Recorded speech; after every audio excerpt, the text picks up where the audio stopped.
Selamat pagi anak-anak. Kita jumpa lagi dengan Bu Grace dengan mata pelajaran IPS, dimana hari ini Bu Grace mengajar kelas 8 ya. Sebelum dimulai, marilah kita berdoa dulu. Doa dimulai. Selesai. Terima kasih. Sekarang yang selanjutnya adalah kita absen dulu. Siapa yang tidak masuk hari ini? Ya, sudah, terima kasih. Untuk selanjutnya kita masuk kepada bab 2. Bab 2 pada semester 1 ini yaitu tentang mobilitas sosial. Yang kemarin sudah Ibu terangkan tentang apa itu pengertian dari mobilitas sosial. Di dalam mobilitas sosial itu ada salah satunya yang namanya adalah saluran-saluran mobilitas sosial. Nah, sebelum masuk ke materi yang utama, kita akan mengulas dulu tentang kompetensi dasar daripada bab 2 untuk semester 1 ini. Adapun kompetensi dasarnya itu ada 2. Yang pertama adalah menganalisa pengaruh interaksi sosial dalam ruang yang berbeda terhadap kehidupan sosial dan budaya serta pengembangan kehidupan kebangsaan. Yang kedua, menyajikan hasil analisis tentang pengaruh interaksi sosial dalam ruang yang berbeda terhadap kehidupan sosial dan budaya serta pengembangan kehidupan kebangsaan. Itu adalah kompetensi dasar untuk bab 2 subbab saluran-saluran mobilitas sosial. Kemudian selanjutnya, untuk selanjutnya kita masuk kepada tujuan daripada diutarakannya bab 2 ini, disampaikannya bab 2 ini. Apa tujuan yang sebenarnya? Yaitu yang pertama bisa menganalisa 6 saluran. Itu saya tulis 4, sebetulnya ada 6, ada tambahan 2 lagi. Itu 4 saluran mobilitas sosial secara cermat. Yang kedua tujuannya, siswa bisa membuat laporan tentang hasil pengamatan terhadap saluran mobilitas sosial yang ada di lingkungannya sendiri. Ya, itulah kompetensi dasar dan tujuan pembelajaran. Kemudian selanjutnya, karakter yang dikembangkan di dalam bab 2 di sini, karakter yang dikembangkan adalah kalian atau siswa itu diharapkan bisa ada kemandirian. Ya. Kemudian yang kedua, siswa diharapkan ada satu kejujuran.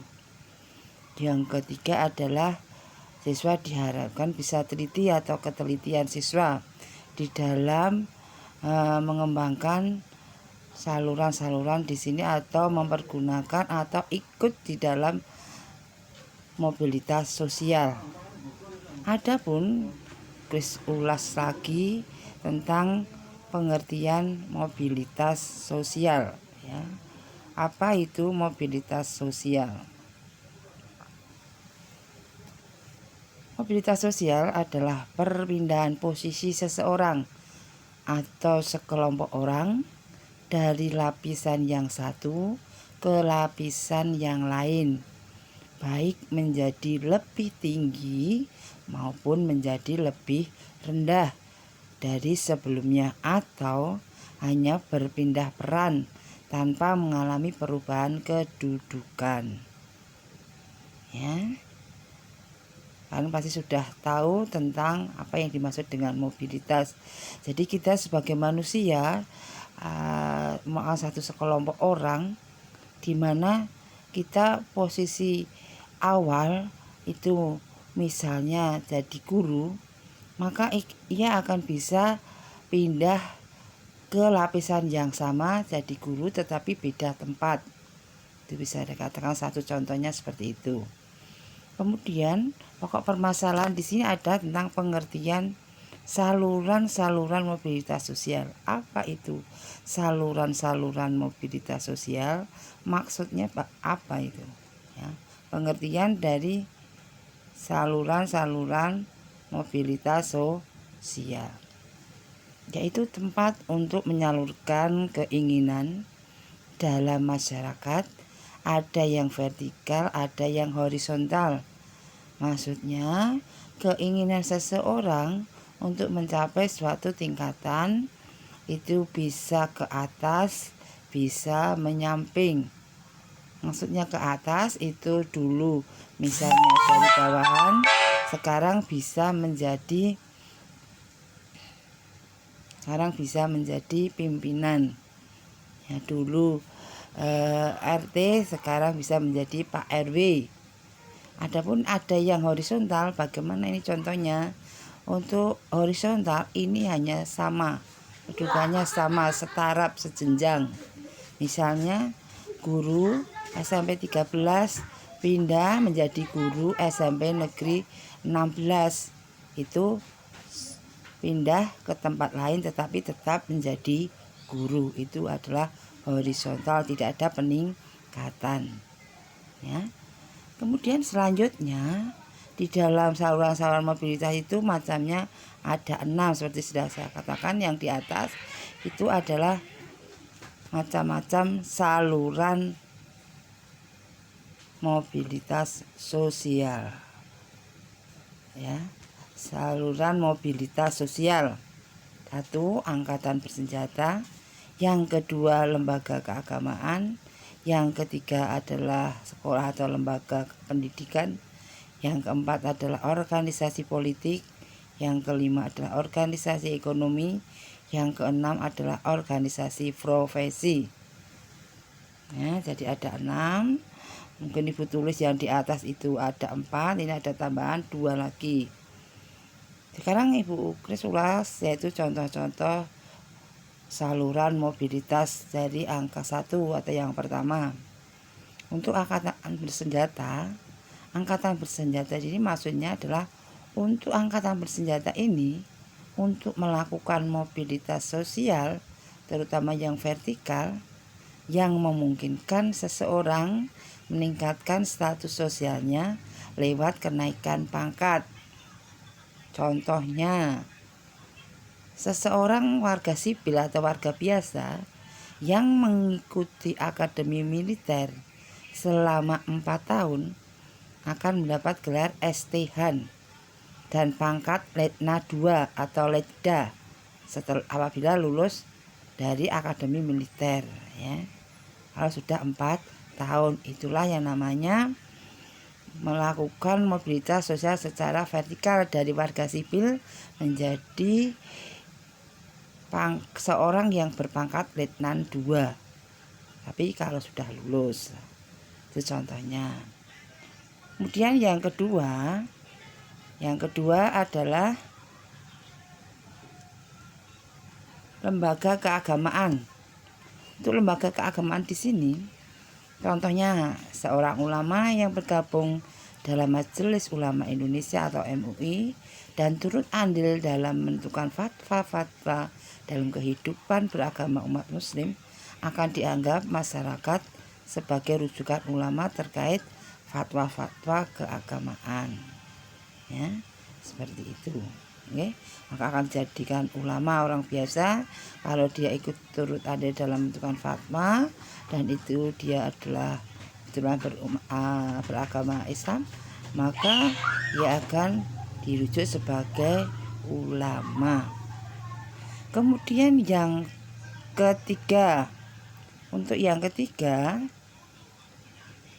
ketiga yaitu lembaga pendidikan atau sekolah. Sebelum masuk ke contoh, kita lihat dulu macam-macam daripada pendidikan. Ada pendidikan formal, ada pendidikan non formal. Maksudnya non formal bukan no formal ya, itu tulisannya salah. Pendidikan informal seperti itu ya. Kemudian sekarang satu contoh untuk lembaga pendidikan masuk di dalam saluran pendidikan, di mana seseorang anak, kebetulan anak difabel, itu disalurkan untuk mengikuti pendidikan keahlian khusus. Jadi belajar secara khusus akan menjadi anak yang terampil dan berguna bagi masyarakat. Misalnya anak difabel dipelajari untuk menjahit, dan di situ ada keahlian khusus, maka dia berubah menjadi anak yang bisa terampil menjahit dan dapat berguna bagi masyarakat. Kenapa berguna? Karena dia bisa menjahit dan orang lain bisa menyuruh dia untuk membuatkan misalnya baju, kemudian celana panjang, seragam apapun bisa, karena dia sudah mengikuti pendidikan keahlian khusus, yaitu menjahit misalnya seperti itu ya, spesial ya.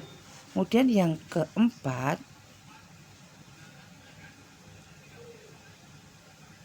yaitu organisasi politik. Mobilitas yang termasuk di sini ada organisasi politik, di mana untuk organisasi politik ini pembagiannya yaitu ada beberapa, yaitu untuk kelompok advokasi yaitu LSM. Kemudian yang kedua adalah pemikir yang melakukan riset. Kemudian ada partai politik, di mana partai politik di sini adalah organisasi politik yang menjalankan ideologi tertentu dan dibentuk dengan tujuan tertentu pula. Kemudian yang keempat, kelompok teroris ini juga termasuk dalam organisasi politik, tapi dengan tujuan dengan cara yang keras atau tujuan dengan cara kekerasan. Contohnya bisa kamu lihat di acara televisi ya. Di sini mungkin berikan contoh, yaitu seseorang yang telah mengabdi dan berkontribusi yang banyak dalam satu partai politik akan dianggap menjadi ketua partai. Maksudnya berkontribusi di sini adalah dia mau mengabdi ya, menjadi apapun, dia aktif di dalam partai politik, maka dia akan dianggap menjadi ketua partai ya. Kemudian yang kelima yaitu organisasi ekonomi. Untuk mobilitas sosial di sini, saluran yang kelima adalah organisasi ekonomi. Untuk organisasi di sini adalah organisasi yang bergerak dalam bidang perusahaan ataupun jasa.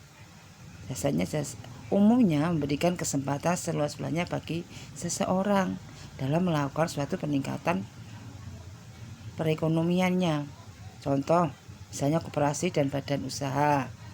Ya. Koperasi dan badan usaha tahu sendiri, untuk koperasi itu suatu kelompok manusia di mana di situ anggotanya adalah orang-orang, di mana tujuannya untuk koperasi adalah untuk mensejahterakan daripada anggota. Kemudian yang saluran yang keenam yaitu organisasi profesi. Organisasi profesi ini merupakan himpunan orang-orang yang memiliki profesi yang sama, sehingga mereka akan kompak dan kuat memperjuangkan profesinya. Contoh, organisasi PGRI. Apa itu PGRI? Persatuan Guru Republik Indonesia, yang memperjuangkan peningkatan kesejahteraan guru. Ya, bisa. Satu contoh. Nanti kalian bisa berikan contoh yang lain. Ya. Itulah 6 saluran-saluran mobilitas sosial. Ya. Kemudian kita lanjutkan. Kita singgung sedikit tentang apa dampak daripada mobilitas sosial.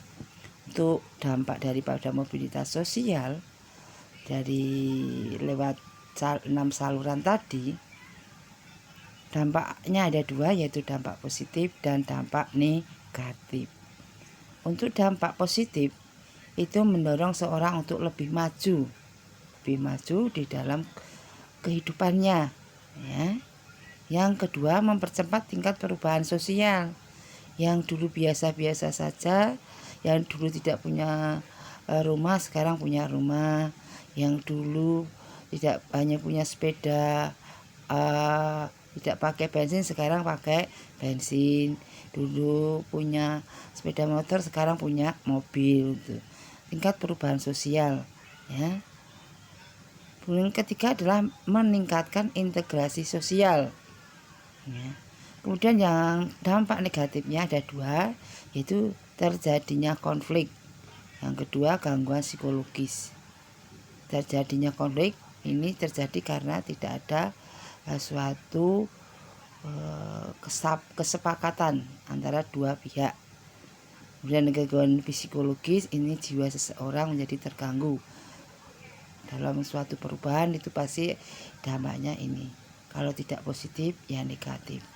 Ya, seperti itulah yang Ibu sampaikan untuk bab 2, di mana bab 2 itu tentang mobilitas atau perubahan sosial, mobilitas sosial. Yang Ibu terangkan adalah tentang saluran-saluran mobilitas sosial atau tempat-tempat mobilitas sosial di dalam masyarakat untuk pengembangan kesejahteraan masyarakat. Tujuan utamanya mobilitas sosial di sini lewat saluran-saluran mobilitas sosial, masyarakat bisa berubah kedudukan sosialnya atau meningkatkan integrasi sosialnya. Udah anak-anak? Ada pertanyaan? Kalau nanti ada pertanyaan, silakan nanti kalian tulis di komen saja, di kolom komen saja, ya. Silakan. Dan untuk selanjutnya itu ada 3 pertanyaan supaya dijawab anak-anak tentang saluran-saluran mobilitas sosial. Yang pertama, jelaskan pengertian mobilitas sosial. Yang kedua, sebutkan saluran-saluran mobilitas sosial. Yang ketiga, sebutkan masing-masing satu contoh dari saluran-saluran mobilitas sosial. Gus kurang nulis sosialnya ya, maaf itu. Dah anak-anak, jangan lupa nanti kalian menjawab di kolom komen, di kolom komentar. Di situ kalian harus nulis karena itu untuk presensi kalian kalau sudah mengikuti pelajaran IPS pada hari ini. Anak-anak, selamat pagi, sampai jumpa di lain kesempatan. Ya. Oke. Salam sehat selalu. Dan marilah kita tutup dengan berdoa. Doa dimulai. Selesai. Assalamualaikum warahmatullahi wabarakatuh.